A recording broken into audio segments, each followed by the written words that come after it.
আসসালামু আলাইকুম। বাংলা সংবাদে সবাইকে স্বাগত জানাচ্ছি ফিরোজ তোহা। শুরুতেই বিআরবি কেবলস সংবাদ শিরোনাম। বাংলাদেশের সর্বশেষ গুরুত্বপূর্ণ আপডেট সংবাদে আপনাকে স্বাগত। শুরুতেই সংবাদ শিরোনাম, পরে বিস্তারিত। প্রথমেই জানাবো আমাদের হাতে থাকা সর্বশেষ গুরুত্বপূর্ণ সবথেকে তাজা আপডেট সংবাদ। নাসিরুদ্দিন পাটোয়ারি জানালেন, বাংলাদেশের মন্ত্রিত্ব হল সোনার পাথরের বাটির মতো। শহীদুদ্দিন চৌধুরী আনি তিনি পানি সম্পদ মন্ত্রী হয়েছেন বছরে।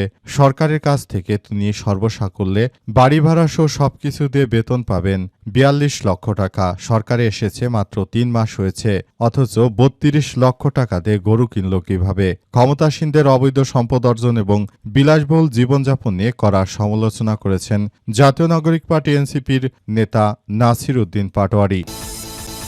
এরপর জানাবো, স্বরাষ্ট্রমন্ত্রীর হস্তক্ষেপ, কুরবানি হচ্ছে না ডোনাল্ড ট্রাম্প দামের সেই মহিষ।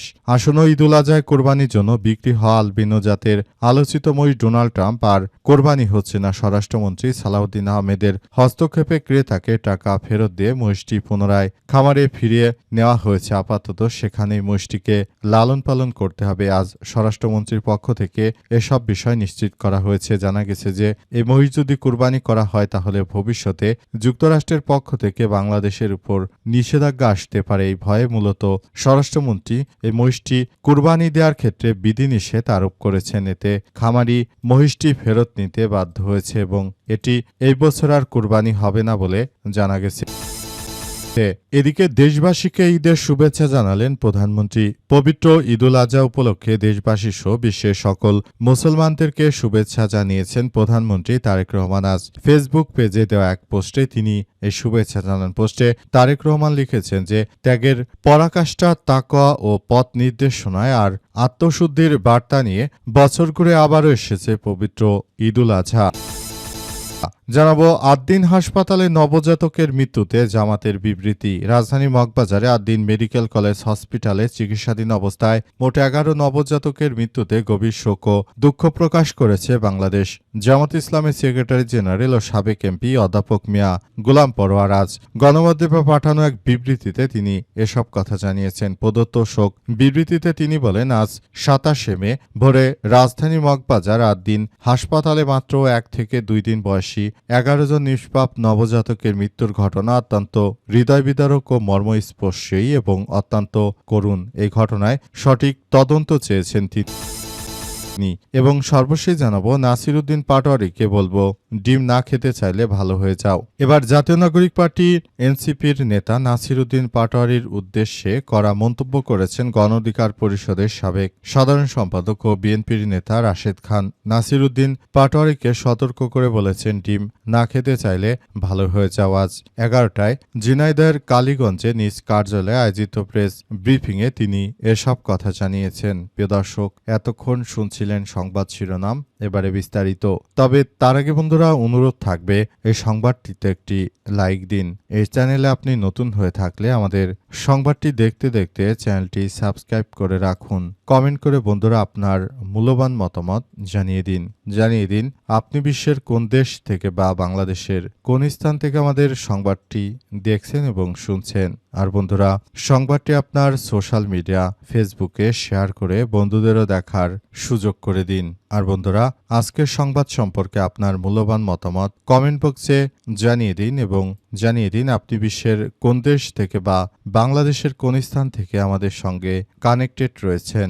এবারে বিস্তারিত। বাংলাদেশে মন্ত্রিত্ব হইল সোনার পাথরের বাটির মতো, বললেন নাসিরুদ্দিন পাটোয়ারি। ক্ষমতাসীনদের অবৈধ সম্পদ অর্জন এবং বিলাসবহুল জীবন নিয়ে করা সমালোচনা করেছেন নাসিরুদ্দিন পাটোয়ারি। তিনি লিখেছেন যে বাংলাদেশের যারা এমপি মন্ত্রী হয় তারা এমন ব্যক্তি হিসেবে কাজ করে দেখা যাচ্ছে যে তারা সারা দেশ জুড়েই এই ধরনের কার্যক্রম তারা চালায়। বিএনপির শহীদুদ্দিন চৌধুরী আনি তিনি সবেমাত্র ক্ষমতায় এসেছেন, মাত্র ৩ মাস হলো একজন মন্ত্রী। বাংলাদেশে ১ বছরে তিনি সরকারি কোষাগার থেকে সর্বসাকুল্যে আয় করেন মাত্র 42 লক্ষ টাকা, কিন্তু 3 মাসের মাথায় তিনি 32 লক্ষ টাকার গরু কিনে কোরবানি দিচ্ছেন। এমন হলে বাংলাদেশের জনগণের যে প্রত্যাশা ছিল সেটি পূরণ হবে কিভাবে? এ সময় তিনি আরও জানান, এই ধরনের কার্যক্রম আসলে মেনে নেওয়া যায় না। তারা যদি আওয়ামী স্টাইলে রাষ্ট্র পরিচালনার স্বপ্ন দেখে এটি আসলে কোনোভাবেই গ্রহণযোগ্য হতে পারে না বলে জানিয়েছেন নাসির উদ্দিন পাটোয়ারি। তিনি আরও জানান, সবাইকে বলবো আপনারা যার জায়গা থেকে এই বিষয়গুলোকে খুবই গুরুত্ব সহকারে দেখুন, তা না হলে বিষয়গুলো আরও ভবিষ্যতে খারাপের দিকে চলে যেতে পারে। তাই আমরা এই ধরনের কার্যক্রম থেকে এখনই বেরিয়ে আসতে চাই। আমরা আরও মনে করি, নাসির উদ্দিন পাটোয়ারি জানান, আমরা মনে করি যদি বিএনপি এই ধরনের কার্যক্রম থেকে বের হয়ে আসতে না পারে, ভবিষ্যতে তাদের নেতৃত্ববৃন্দদের আরও ভয়াবহ বিপাকের মধ্যে পড়তে হতে পারে, কারণ বিষয়গুলো সবার জন্য খুবই সেনসিটিভ। স্বরাষ্ট্রমন্ত্রীর হস্তক্ষেপে কোরবানি হচ্ছে না ডোনাল্ড ট্রাম্পের। আসন্ন ঈদুল আজহায় কোরবানির জন্য বিক্রি হওয়ার জন্য আলবিনো জাতের আলোচিত মহিষ ডোনাল্ড ট্রাম্প আর কোরবানি হচ্ছে না। স্বরাষ্ট্রমন্ত্রী সালাউদ্দিন আহমেদের হস্তক্ষেপে ক্রেতাকে টাকা ফেরত দিয়ে মহিষটি পুনরায় খামারে ফিরে নেওয়া হয়েছে। আপাতত সেখানে মহিষটি লালন পালন করতে হবে। আজ গণমাধ্যমকে এই তথ্য জানান স্বরাষ্ট্রমন্ত্রী। সালাউদ্দিন জানিয়েছেন যে বিশৃঙ্খলা আশঙ্কায় কেরানীগঞ্জের ক্রেতাকে মূল্য ফেরত দিয়ে মহিষটি নারায়ণগঞ্জের শহরের পাইকপাড়ায় রাবেয়া অ্যাগ্রো ফার্মে ফেরত দেওয়া হয়েছে। আপাতত সেখানেই মহিষটি লালন পালন করতে হবে। এর আগে বিশ্বজুড়ে ভাইরাল হওয়া মহিষ ডোনাল্ড ট্রাম্পকে রাজস্বিক সংবর্ধনা দিয়ে বিদায় দিয়েছে রাবেয়া অ্যাগ্রো ফার্মের মালিক। আজ সন্ধ্যায় ক্রেতা মহিষটি নিতে এলে লাল গালিচা সংবর্ধনার মাধ্যমে বিদায় জানানো হয়। দুপুর থেকে নারায়ণগঞ্জ শহরের পাইকপাড়ায় রাবেয়া অ্যাগ্রো ফার্মে খামারিরা এলবিনো জাতের মহিষ ও ডোনাল্ড ট্রাম্পকে গোসল করিয়ে বিদায় জানানোর প্রস্তুতি নেয়। পরে রাজকীয় পোশাক পরিয়ে হরেক রকমের স্মোক উড়িয়ে লাল গালিচায় হাঁটিয়ে বিদায় জানানো হয় ডোনাল্ড ট্রাম্পকে। একসময় উপস্থিতি মালিক পক্ষ লোকজন পশুটিকে বিদায় জানাতে গিয়ে আবেগ আপ্লুত হয়ে পড়েন। এ সময় মহিষের চুলগুলো তারা আঁচড়িয়ে দেন। এরপর মহিষটিকে নিয়ে যাওয়া হয়, কিন্তু স্বরাষ্ট্রমন্ত্রীর হস্তক্ষেপে মহিষটি আবার ফেরত দিতে বাধ্য হয়েছে তারা। মূল কথা হচ্ছে ডোনাল্ড ট্রাম্পকে কুরবানি দেওয়া যাবে না। যদি এই ডোনাল্ড ট্রাম্পকে কুরবানি দেওয়া হয় তাহলে বিদেশে বসে থাকা যুক্তরাষ্ট্রের ডোনাল্ড ট্রাম্প বাংলাদেশের উপর যদি নিষেধাজ্ঞা দিয়ে দেয়, তখন ডোনাল্ড ট্রাম্পের কুরবানি বের হয়ে যাবে। মূলত এটাই সমস্যা। দেশবাসীকে ঈদের শুভেচ্ছা জানালেন প্রধানমন্ত্রী। পবিত্র ঈদুল আজহা উপলক্ষে দেশবাসী সহ বিশ্বের সকল মুসলমানদের শুভেচ্ছা জানিয়েছেন প্রধানমন্ত্রী তারেক রহমান। আজ ফেসবুক পেজে দেয়া পোস্টে তিনি এই শুভেচ্ছা জানান। পোস্টে তারেক রহমান লিখেছেন, ত্যাগের পরাকাষ্ঠা ও তাকওয়া পথনির্দেশনা আর আত্মশুদ্ধির বার্তা নিয়ে বছর ঘুরে আবারও এসেছে পবিত্র ঈদুল আজহা।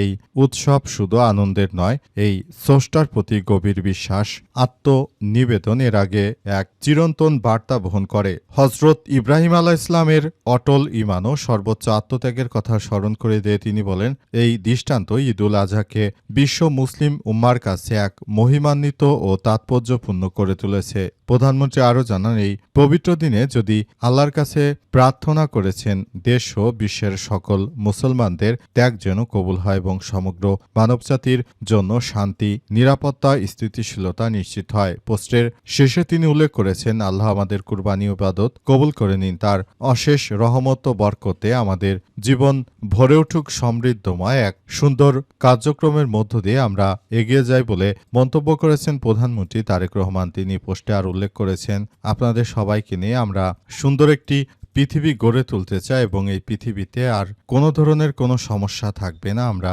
এমন একটি পৃথিবী গড়ে তুলতে চাই যে পৃথিবীতে কোনো হানাহানি, মারামারি, রাহাজানি, সন্ত্রাসী কার্যক্রম থাকবে না, যেখানে মানুষ সুন্দরভাবে বসবাস করতে পারবে। এমন একটি রাষ্ট্র আমরা পরিচালনা করতে চাই, এমন উপহার দিতে চাই রাষ্ট্র আপনাদেরকে এবং এই বিষয়গুলো নিয়ে আমরা একযোগে কাজ করছি বলেও জানান তিনি।